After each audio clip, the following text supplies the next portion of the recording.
All right, here we go. Okay. Hello and welcome to PNW Prop Stars, the only Seahawks only gambling show in the multiverse. I'm Brandon Schultz, and I am joined by a couple of my good buddies, Wilson Kahn and Adam Emmert. And boy, oh boy, we just finished Halloween night. I know, Adam, your trick-or-treat bag has to be full of candy after last night. No, I do not have a bag full of treats. Instead, it feels like I got a big trick because we woke up to like an inch of snow. And I think you probably did too, Brandon.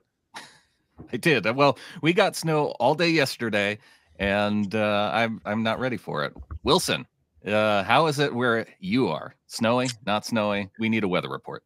It was an 80 degrees Halloween. Absolutely miserable. That's insane. Yeah. When it's this hot in November, something's going wrong. So sad for you. Yeah. Maybe you can send a few of those degrees our way. Yeah. And maybe we can get some folks to subscribe to the show out on YouTube, youtube.com/Seahawkers podcast.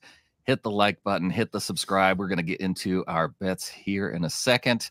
But yeah, we want to make sure that, you guys are following along with the show, because I'm sure there's ways to make money with this show.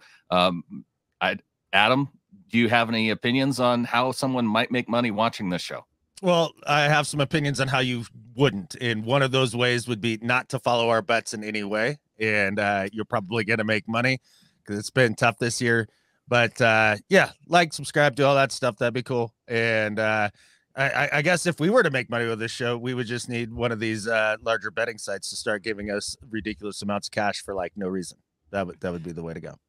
Well, Adam, before we get started on this week's episode of PNW Prop Stars, I want to send people over to mybookie.ag using the promo code HAWKRA, HAWKRA, because I just know that going forward, we're going to have lots of extra spicy bets that people are going to want to look for at mybookie.ag. And one of the benefits of using the promo code, 100% deposit bonus. Yeah, that's pretty cool, man, because then you could take some of my lousy bets and have twice as much money to throw at it, because the folks at MyBookie are so generous with that. A really cool sign-up offer. Very cool. Check it out. Promo code HAWKRA, HAWKRA, mybookie.ag. Go get it. Well, we can either have one of those betting sites supporting the show, or we can just follow Wilson's bets. He is our PNW Prop Star champion for Week 8. I don't know how you did it, Wilson, but you did it, man. Yeah, it wasn't pretty. I got a late JSN reception to allow me to hit one of my bets, and I was, again, not the winner this week, but just the smallest loser. So not much to brag about. So what I'm hearing from you guys is that this show is kind of like it's like a Where's Waldo of bets. Like, you have to find the one in the sea of bets that can make you some cash, and generally there's one per show per week. That's been the way it's gone. Yeah. All right, well, let's kick things off. We're starting it off with Wilson because he is our champion, and mystery pick, it looks like. Yeah, that's right. It's a pretty out there pick. I'm taking under 48 points at -108. The money was moving in the opposite direction towards the over, which is interesting, which was available at -112. But 48 points, even with the defensive questions, really feels like a lot, especially for a Seahawks-Rams matchup, which are just, again, typically very weird, usually involve many field goals from both teams. I envision like a 23-16 kind of game. I don't really see how we get to a 48 total. Betting the under is lame. It's really no fun. But it's accurate, I think, in the case of this game. What do you think about this one, Adam? Hey, it makes some sense to me because, Wilson, you're right on the money with the weird history of Seahawks-Rams and all the oddness that goes on with that. And yeah, I could see this being closer to a rock fight, and especially because the Seahawks can't get off the field. So the Rams are just going to have the ball. They're going to run the ball a lot. They've been really leaning heavily on Kyren Williams all season. I understand they have Puka Cupp back and all that stuff, but at the end of the day, I think it's a good pick. And yeah, I also have some no fun bets coming up as well. And so I understand where Wilson's head's at here.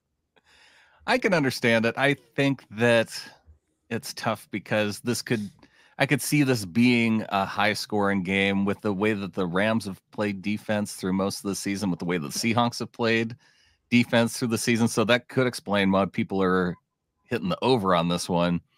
But weather factored in now that it's getting into November, it could start to slow things down a little bit. So with that way, I could see where you're going with it, Wilson. All right. Next up, Adam. This is a no fun. What are we going? What am I looking at here? Minus 6,000. That's right. Yep. So is this fail Mary bet territory already? What did I get the slides mixed up? It's anti-fail Mary. So basically, Wilson said it earlier here in the pod, and this isn't so much a season of whoever wins their bets. It's more of who loses the least. And I started a strategy last week, but I didn't take it far enough. And that's where the problem was. And so I'm leaning into it. It's called the Triple S strategy here. It's 2 safeties, safety, and then a swing.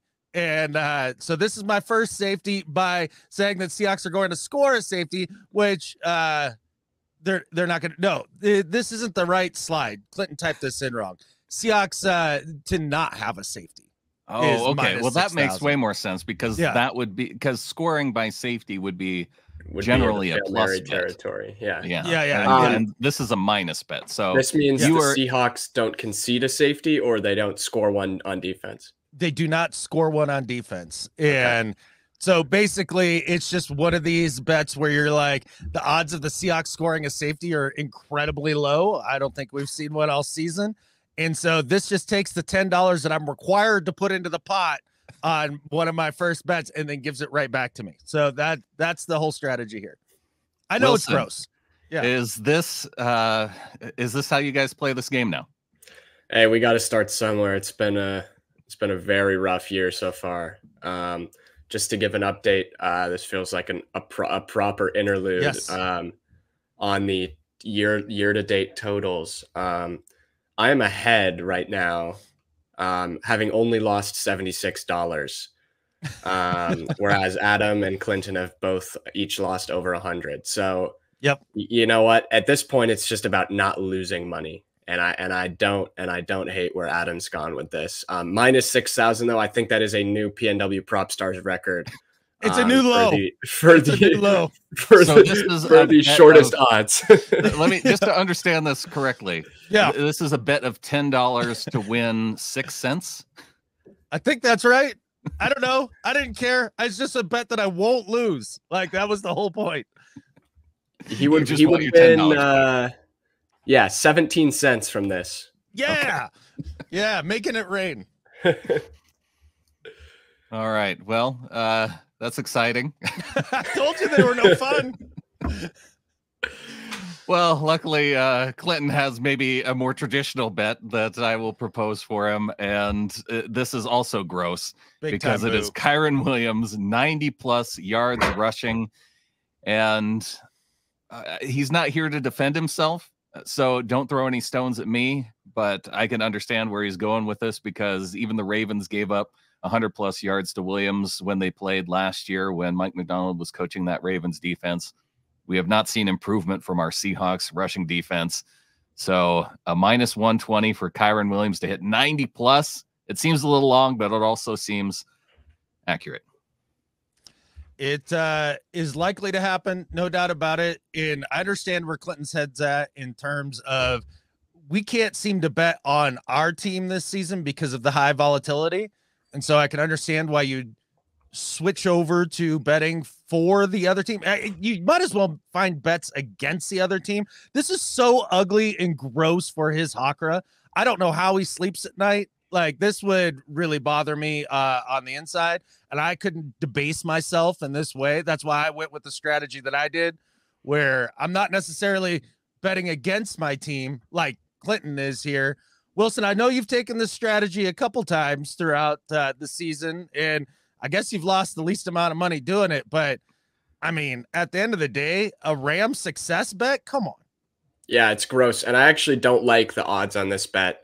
I know they've been giving him the ball. I know our rush defense is weak, but for anyone to get 90 plus in today's NFL who's not named Derrick Henry or is really not an elite running back like that, which I don't think Kyren Williams is, at minus odds for 90 pluses, I don't think it's a good bet. I feel like Clinton is dropping a grenade into this show and exiting and throwing both you guys on top of this. Yeah, that's exactly what he's doing here. And like you said, Brandon, he ran down to Florida to go have some fun and left us with this to deal with. Disgusting. Well, maybe less disgusting. Yeah. Yeah. Another safety. I told you 2 safeties in this swing. The third bet's going to be more fun, I promise. But yeah, the idea that the Seahawks are going to go for it on 4th down on their first drive, probably not going to happen. It's a weird situation for a team to do that. And not only that, for them to succeed at doing so. This is, again, I put my $10 in, I get my $10 back, and I don't lose it, which is all I'm going for here. Because really, has anybody, Wilson, this year won a week with winning more than one bet, or has it just been one bet winners?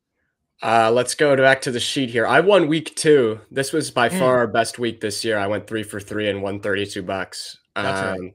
Clinton got 2 bets once that were both minus bets and won $5. And the last time anyone got 2 bets was week 6, where you won a whopping $2.64. So it's happened 3 times all year. With these 2 bets, I think you could go at least 2 for 3 here. Yeah. I like how the show is less about bets that you might want to consider doing and more of it. These are directed at the one person out there who is forced to bet money on his team and and just has to find something. He's got a gun held to his head or something. you must make money out of this $10. But yeah, the thing I'm worried about this one, if there's a turnover in the first 3 plays, what happens? Then this is a fail, right? God, Clinton wrote this down incorrectly again. Yeah. They will not successfully score a 4th down or have a 4th down conversion in their first drive. Okay. They will not. No 4th down conversion. Okay. Right. Yeah. And I'm going to double check and make sure that what I sent him aligns with that, because there's no way you could have minus 4,000 for them to score one or to convert one. Yeah.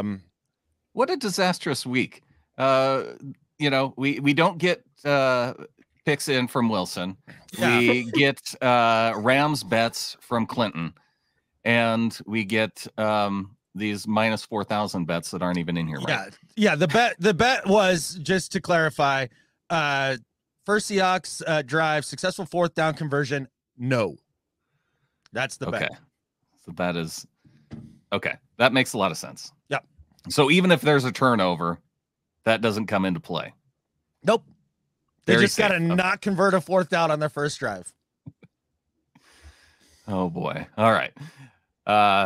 Another gross one by Clinton here. You can see where his head's at in this game. Puka Nakua, greater than 5.5 receptions. Hey, at least he didn't pile this on with a touchdown included. This is just, he's going to catch a lot of passes. And to me, this one's less offensive. What do you think, Wilson?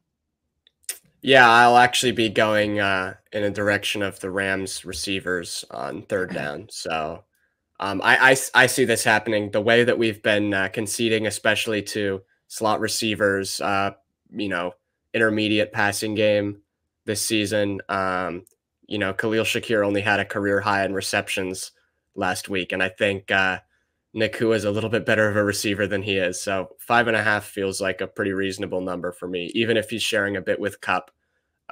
Puka is definitely the best receiver on the Rams. So I see this happening. Where you at, Adam?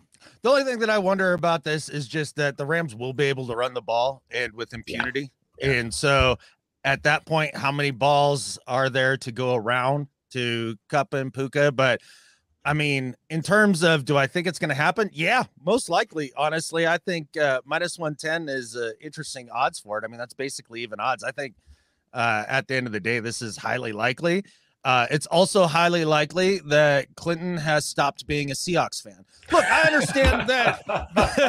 I understand that betting for the other team is a self-imposed rule that I've put on myself, and that's fine, and I'll live with that.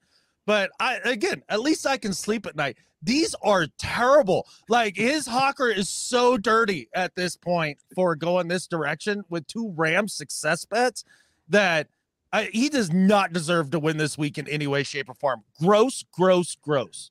Adam, I'm starting to think he cooked up this this Florida trip to avoid criticism for these bets. What do you guys think about that? This is absolutely what's happening, because there is a sly way you could go about a similar bet on this, and that would be to take Ernest Jones for, I don't know, 7 or more tackles. Like that. Right. That's the correct way to do this. Just a big tackling number for our Seahawks linebackers. Wilson, you are up. Back to my mystery pick. I'm betting on the Seahawks. Unlike some of us, I'll be taking K9 to score. He didn't score last week. I think Grubb hopefully will have one of those bounce back moments where he realizes, like he did in the Falcons game, that we got a really talented back in the backfield, and maybe it makes sense to give him the ball every once in a while. So that's K9 anytime touchdown at minus 105. I was the second shortest odds for anytime touchdown this week. Kyron Williams was almost minus 300. But I like the Seahawks and not the Rams, so I didn't pick him. Good for you, Wilson. I think that's better for your deal. It's better for the show's deal. I like it. And the idea of K9 scoring makes a lot of sense to me, only because I do believe that the Rams stylistically are very close to the Bills, but I think that talent-wise, they're much closer to the Falcons, if not lesser. And so I think the game is going to resemble a little closer to the Falcons game than it did the Bills game for the Seahawks. And that means that Kenneth Walker has himself some sort of decent day, and that includes a touchdown. I like the bet, and I like your fandom a lot better than Clinton's. Yeah, I think even Clinton would approve of this one based on where he's going with his Fail Mary this week. So a little teaser ahead for that. But we'll get to Clinton's third down bet here. And if you squint real hard, you could maybe take this one as a pro Seahawks bet, because he's going over 17.5 points for the Seahawks, under 30.5 points for the Rams, which to me, if the Seahawks score 30, the Rams score 17, then this bet hits, and Clinton has he's the hero. Yeah, hero or something or other. There might be some other words to describe his bets this week, but I don't think this bet makes him a hero in any way, shape, or form. I was trying to help you, Clinton. That was the best I could do on this one. He needs to wear it. It's on him. He did it to himself. And at the end of the day, all minus bets for Clinton. I understand where he's going. He was trying to mimic my strategy from last week a little bit, but he'll find that he didn't go far enough like myself last week. So we'll see where it goes next week. But at the end of the day, I've never been able to get a parlay, Wilson, to work on DraftKings when I'm doing point spreads for, or, points scored for the 2 different teams in the same game. I don't know what sort of voodoo magic he used to make this work, but maybe it's just a me problem, Wilson. I don't know. Yeah, well, what this looks like to me is that he's hedging a little bit and predicting that the Rams are going to win 30-18. Yeah, without really saying it out loud. So I don't love that. Or maybe 30-21. Yes, those scores in there hit. What doesn't hit though is so if the Rams score 31, then it's off for him. Yeah. Interesting. All right. Well, I hope he gets screwed on this one too. To be honest. Wilson, third down bet. You're up, buddy. Yeah, well, as I mentioned, I'm not going to be giving Seahawks bets forever. Unfortunately, I did have to dip into the dark side here, so I take that. I own that. I apologize. But I'm taking one. Yeah, at least it's only one. I'm taking Nakua and Cupp to each have 60 receiving yards. I wanted to set a little bit of a lower bar for this. I think, as Adam mentioned, It's a little bit of a riskier bet just because what they've been able to do with Williams, what we expect they'll be able to do with Williams against us, that the passing game might not be as much of a necessity. But for each of them to get 60, which at least for Nakua is quite a low bar, Cupp at this stage in his career, that's a little bit riskier, but it's at 178. I had to take some a little bit spicier for myself this week, even though I'm playing it more conservative than usual. And that's what felt most reasonable to me. No Wilson 300 this week. Do you even feel like yourself, Adam? Nah. Oh. Yeah. No, this whole show feels like it's stuck in a weird time warp or something. Like this, like everything is off. Maybe it's just because we're coming out of Halloween. I don't know, but I do like the idea for Wilson's bet here of betting on yards over top of betting on receptions, because while I don't think they're going to have a ton of receptions, both Puka and Cupp, I do think with them running the football, sucking everybody up, you're going to see, like with the Bills game, a couple of shots down the field to the wide receivers. And so maybe not a ton of receptions, but more in yards. So I think this has a decent chance of hitting, even though I hate it. Wilson, could you not have thrown in like some Kyron Williams receptions to spice this one up and get it over 300? No, because I expect Kyron Williams to really be the dominant force in this game, and I really can't support that. Again, unlike some of us who are in Florida right now. All right. Well, it is fail Mary time. Not yet. No. Adam has his third down bet. This isn't fail Mary territory, but it's awfully close. And this slide looks like it might be accurately written. It is. And the idea behind this bet is, number one, I've got my two safeties in the bag. So now I get to take a little extra risk here. And this was more than I wanted to go to in terms of a large odds bet. But a couple things. Seahawks haven't given up a ton of sacks all year. In fact, last week against the Bills, they gave up 1 sack. Against the Falcons, they gave up 1 sack. So even with the offensive line struggling, they haven't given up many sacks. And really the sack in the Falcons game, I believe that's a Connor Williams problem when he went YOLO. So all I'm really doing here is betting that Connor Williams won't do something weird, because the Rams are a bottom 5 team in terms of sacks on the season. They don't get after the quarterback in the same way that the Bills do. And I think the Seahawks are going to be able to get the ball out quickly. Geno's been good at it in avoiding sacks in the pocket. And I get a massive upside here at plus 700 for something that I think is a 50-50 shot of happening. Wilson, Adam beat you in terms of spiciest bets this week, despite going so tame on his first 2. How you feeling, buddy? I'm really curious to see how this plays out, because we really haven't seen this sort of strategy before on Prop Stars, where we're not taking anything in the 300 to 300 range, whether minus or plus. We're either, bunting or we're trying to hit a grand slam. And I'm very curious to see how this goes. Well, the Dodgers won the World Series. Adam trying to win the World Series in just 1 week on the show, just by getting into plus territory, finding every way possible to try and get into plus territory. Hey, look, this isn't about winning it in 1 week, Brandon. This is actually a long-term strategy now that we're halfway through the season to make it. Because if everybody else is missing on 2 bets a week and I only miss on 1 a week, like I will catch them all by the end of the season. This is sound strategy to win this show. Now, is it a sound strategy as a betting public person? Probably not. But that's not the point. Like I'm trying to win the show as per the rules. Well, it would be a lot easier for someone to be winning at this point if you could just hit on more of these plus 1,200 fail Mary bets.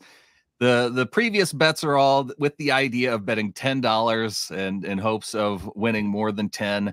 Right here, it's something that Clinton likes to refer to as the Sunday rubber. It makes me uncomfortable every time I say it or hear it. And somehow I managed to say it anyway and get it in the show. Plus 1,200, $1 bet. You're trying to win at least $12 on this. And Wilson, what do you have this week for your fail Mary? Well, we talked last week about how this is season 3 of the Prop Stars now. We still haven't hit a Hail Mary this year.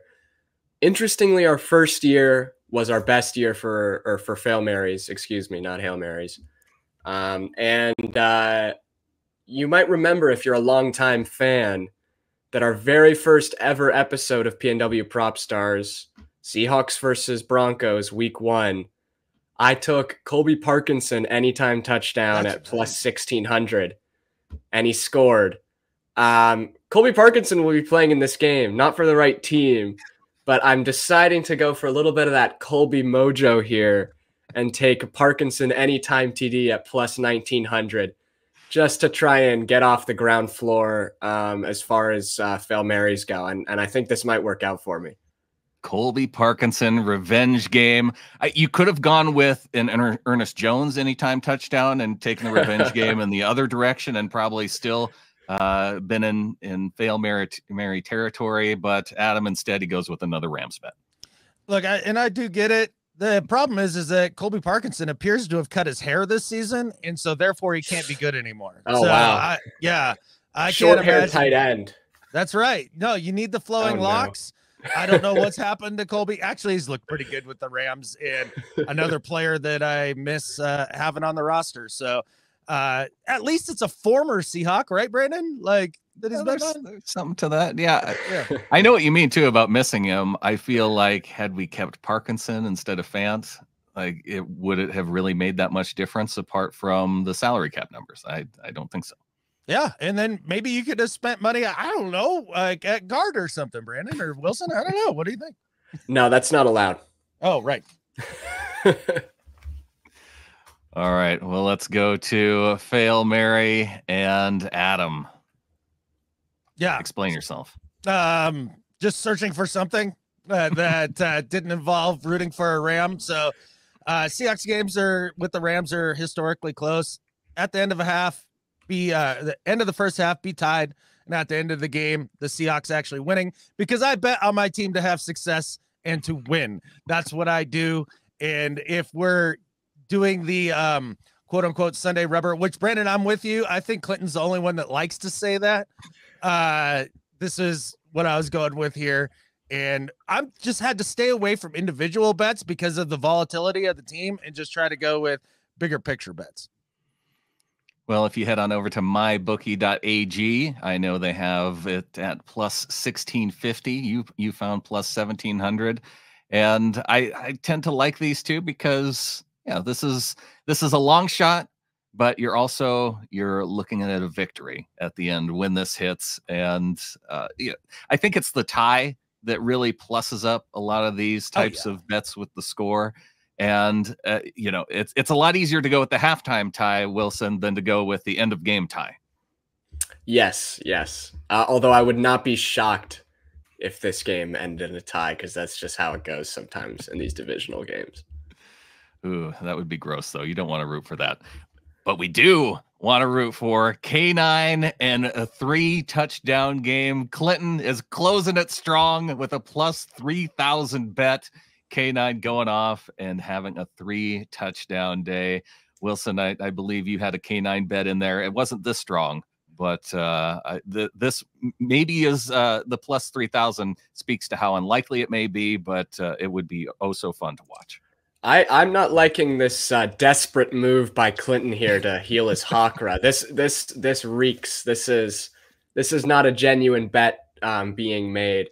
He's praying that this will hit, so we'll forget about the other bets. But I know, Adam, based on your facial expression, you're not likely to forget. Never forget.